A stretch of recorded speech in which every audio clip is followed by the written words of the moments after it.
Hi, friends. This is Wendy Joe back with the Grow podcast. And let me introduce my co host, Ashley. Hey, Wendy Joe, how are you? I am doing well today. Um, really excited about the topic. This week, we're talking about medical intuition. I know. That's interesting, isn't it? Right. And we're both health professionals. So I'm an occupational therapist. I studied all of the sciences, love neurology, gross anatomy, all that stuff, right? Mhm. Um, and you are a nurse, right? Yep. Yep. Yeah. And so the idea of medical intuition was very foreign when I first heard it. I was like, what are we talking about here? Right, right. Because we're trained to look at things in a very scientific way. The process of becoming a health professional means that you study all the sciences first, and then you start to apply them by learning your specialty, whether it's nursing or therapy or whatever it happens to be. And no one talks to us about medical intuition. Um, but as I started to really explore the topic some time ago, I realized that I've been using medical intuition in my practice probably the whole time. Right. Um, it's so I looked it up like I do with things that we're talking about, and the definition that I got, I want to read. Medical intuition is helping people discover the root cause of ailments, physical, emotional, and spiritual causes. Yeah, that sounds accurate. That sounds like something we need to do more often. Right? Because medicine often, especially regular mainstream medicine, are they really looking for the root cause? No, band-aids. Slap band-aids on problems. That's what we do. What's interesting is I just did a webinar about the difference between a patient and a client. And the definition of a patient is a sufferer. Whoa. What? Yeah, yeah. Wow. Somebody who is suffering and and needs medical attention, meaning we have to do something to address the suffering. Okay. Whereas a client, on the other hand, is somebody who makes the choice, or and this is just me paraphrasing, but Mhm. makes the choice or engages in a transaction to engage as a consumer wanting a specific service or whatever. And so when you think about like a patient, they're at the will and the mercy of whoever is offering the quote unquote care. They Mhm. don't get to choose what care they receive and how they receive it. Wow. That is really profound, all of that, right? Because if you are considered a patient, it means you're in a sort of dependent position at the mercy of whoever is caring for you. If you're a client, you're actually making choices about your care. Mhm. It sounds like. Yeah, Uh, pretty much. right. And yet, when you go to a doctor or other health professional, you are a consumer. Mhm. And that's made pretty clear to people because you have to pay your bill, right? Yeah. You are a consumer. Um, and when I think about even, pharmaceutical drugs, which is a primary treatment in mainstream medicine, you're a consumer, yet you can't return them if it doesn't work, Right. right? Right. You're really acting as a patient, you're at their mercy in many ways. Yeah, absolutely. And I can talk. I think I'm taking the conversation a little bit off track, That's but I okay. wanted to bring it up because, when we as providers engage, we don't engage with them as the human to connect with them, right? A lot of times we engage as the widget that is the product. Hmm. That's an interesting perspective too. And I think that it's true. However, I do think that as a health professional who is on a spiritual path, we often are more open to listening to the patient's ideas or the client's ideas and incorporating that into what we're trying to accomplish. Mhm. And I think that it's an advantage for that patient, client, consumer, whatever we're going to call them, when they run across a health professional who is willing to look at the whole person. Yeah, And occupational therapy lends itself to that. We're taught to think in a very well-rounded way and look at the whole patient, the whole person. But then when we step into roles in a hospital or nursing home or wherever it may be, that can be really stifled quite a yeah, bit. yeah. And that's part of it. And so to your point earlier, I think that I've always operated in a very intuitive capacity. And Mm-hmm. so it just made it very challenging to create an experience that felt good for me because I naturally am inclined to engage in that way. But the way that things are set up, Mm-hmm. it was hard to do it in a way that just kind of flowed. It didn't, it didn't feel good. Right, right. Yeah, it's because of that. There's sort of parameters that they want you to work within when you're working in mainstream medicine, and it doesn't include what we're talking about today, Yeah, for sure.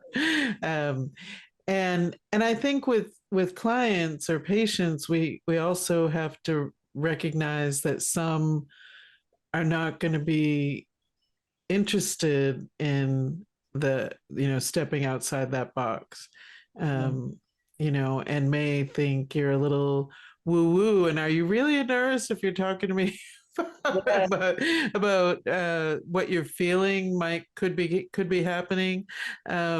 It's a balance. It's a hard place to find that balance. Absolutely. And I think the innovation of current healthcare is important, Hmm. but we shouldn't neglect the natural ways that we can engage and be preventative, Hmm. identify the root cause, recognize the whole person, because in a lot of ways it would prevent some of the chronic illness that we Hmm. see here in the country, even if it's down to our food or. Right. I think you're absolutely right. And we'll be right back to dive in a little deeper. Hey there, friends. If you're an intuitive like me, you have thoughts and feelings about your own health and sometimes the health of others. What you're dealing with is medical intuition, but you probably don't know how to harness it.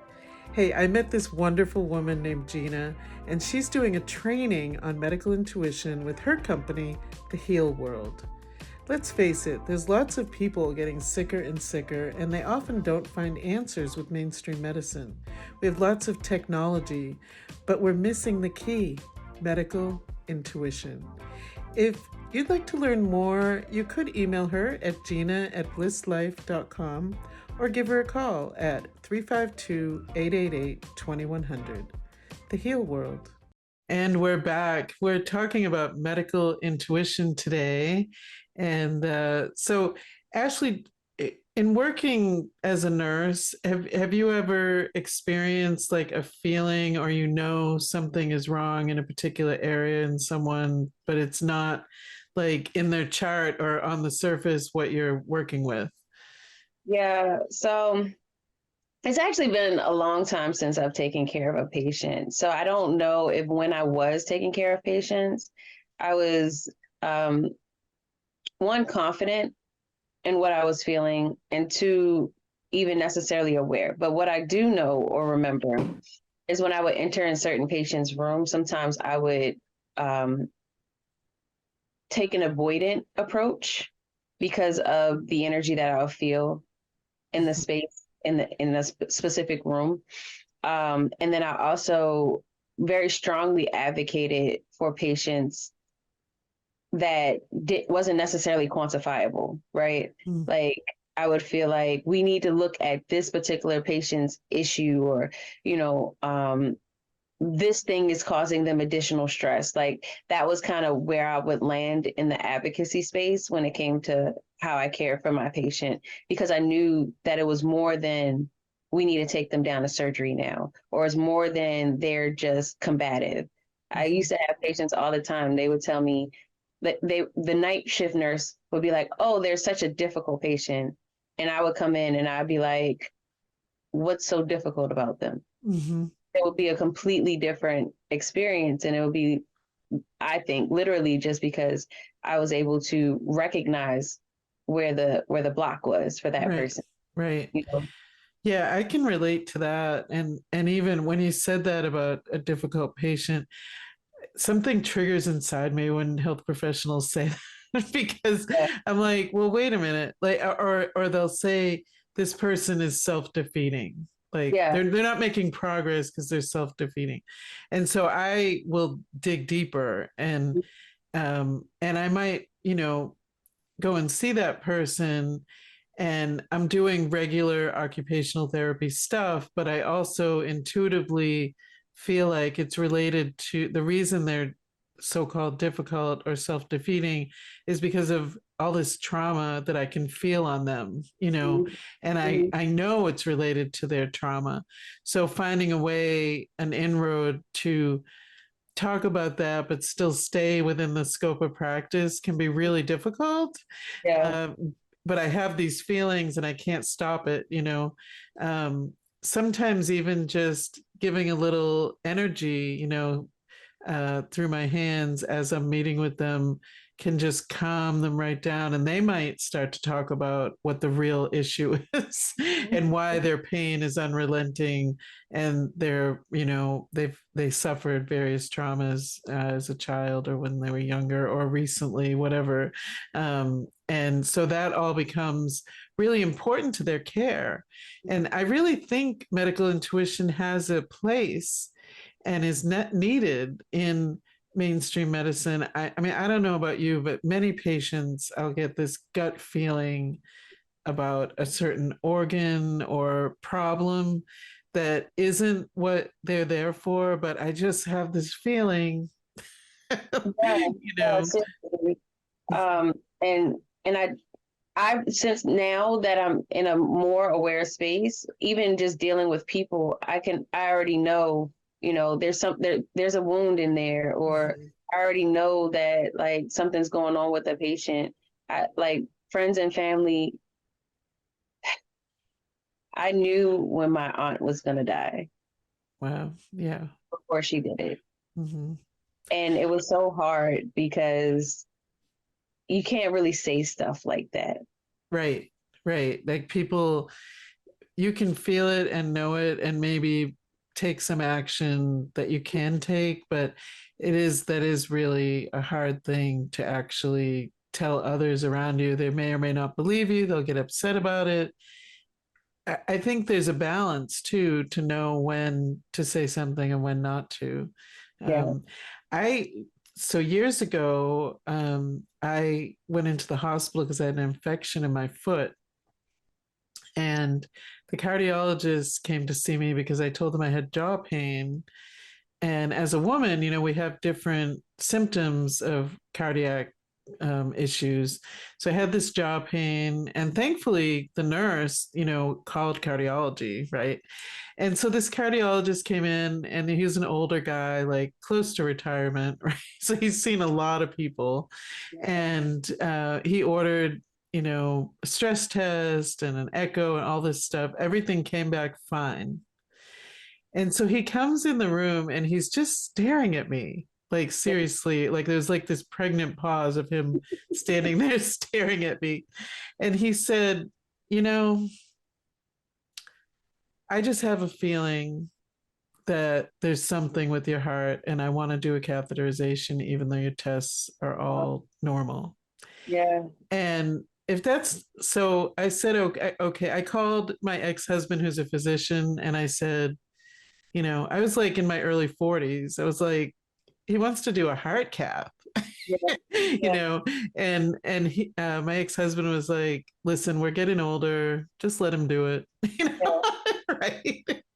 And so I did, and my LAD, which is the Widowmaker, was almost totally blocked, Yeah, and it didn't show up on any other test. And I think it was complete medical intuition on yeah, his part, based inexperience too, but there was no reason for him to cath me, right? That little bit of jaw pain could have been TMJ, mhm, could have been, right? So I think that we cannot discount what intuition can do to help a person to find out what's going on and do some healing. yeah. I think that's the deciding factor of what can save a life. Um, just thinking about all the Black and brown women who complain of pain Mm-hmm. and get ignored. Thinking about the childbirths that don't go well, um, just because of the block related to our differences. Mm-hmm. And so, Mm-hmm. recognizing that we are one and that we're built to be able to connect with each other, I think is where medical intuition supersedes our medical environment. Right. And medical knowledge. Sometimes there's no real basis, right? Like in that instance I described, another doctor would have said, your tests are fine. I'm sending you home, right? So, I think you're absolutely right. There's a place for this. And I think it can be the key to really great care and Absolutely. getting to the bottom of things. And we'll be right back.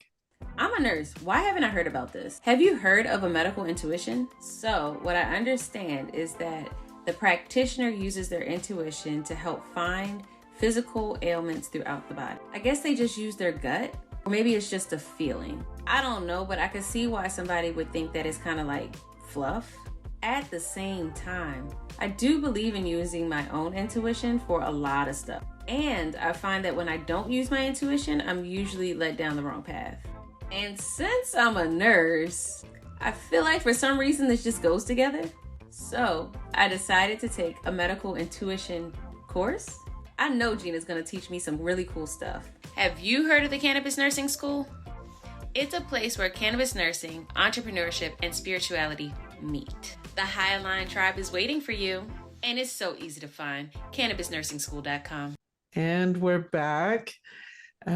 So, when you went to nursing school, did they teach you to look at, not only physical causes and mental health stuff, but also spiritual, emotional causes of illness? They talk about it, but I feel like it's very surface level, and I don't think it's infused in the way that we were taught to provide care. So all of the testing or NCLEX was very physical based, Mm-hmm. And what I know about spirituality today, recognizing that we have our physical body, our spiritual body, our emotional body, our mental body, all of those need to be cared for. Mm-hmm. And for the most part, we just focus on the physical body. There's no consideration for the emotional situation that somebody could be going through, or, Right. the capacity that they can tolerate, all those kind of things. Right. Yeah. I mean, even like, so I agree with you wholeheartedly. And I think, even though as an OT, an occupational therapist, we are taught to look at the whole person, we're not, um, we're not taught to really take into account what's happening with the individual and how that's impacting their health. Mhm. And I think not exactly in that way. And I think for instance, like nutrition is a big thing, and it's left out of a lot of our medical training, or we get like a very tiny amount. We had a half a credit. Right, right. And physicians have about that too. And I don't even remember. I think it was like briefly discussed in with something else in my curriculum. Yeah. Um, and yet it's a huge thing. And lots of people have digestive issues, right?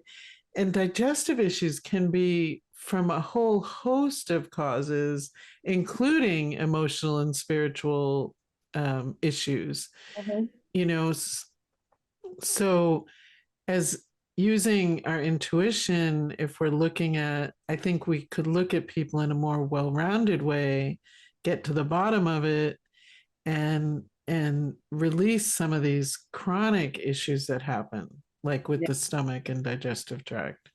yeah, definitely. Yeah, I agree with that wholeheartedly. I don't know how we can truly provide care without recognizing everything that contributes to uh, our physical body. Mm-hmm. And the the priority for our physical body is literally just because we can touch it, we can see it, we can feel it, is proof that it's there. Right. You know, but all the other things that we can't necessarily perceive, um, just gets looked at because it's not quantifiable. It's not attached to a dollar. It's not, Right.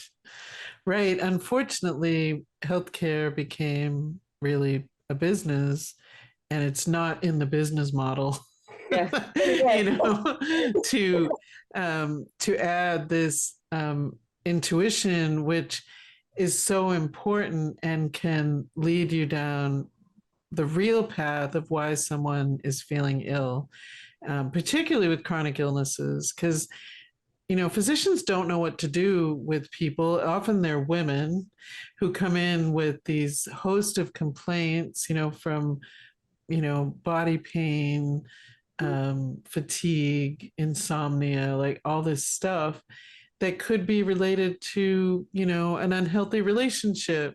Starts with that and then ends up in your body. A whole nother can of worms, like being able to protect your womb. Mm-hmm. Like Right, right.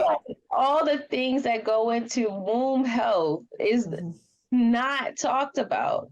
We're always only looking for polyps, but like there's more to creating balance in a womb. And don't give me birth control to Mm-hmm. fix it. Right, right, right. So, if instead we listen to the patient or client, really listen to them, tap in a little bit to our intuition by listening to their story, examine them also, together it can all work. And we've got all this technology that we can look at the body, we can look at someone's blood and find information, add on the intuition, and man, you could really come up with a treatment plan that could actually heal them, which Hello. might not be in the business model. Think about Right? it. Look, we done changed the face of healthcare just in this conversation. Exactly. Don't take the credit.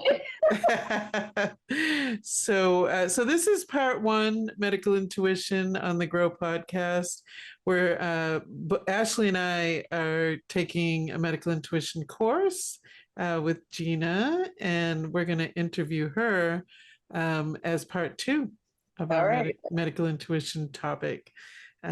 So I hope this was helpful, and have a great week, everyone. Bye. Bye.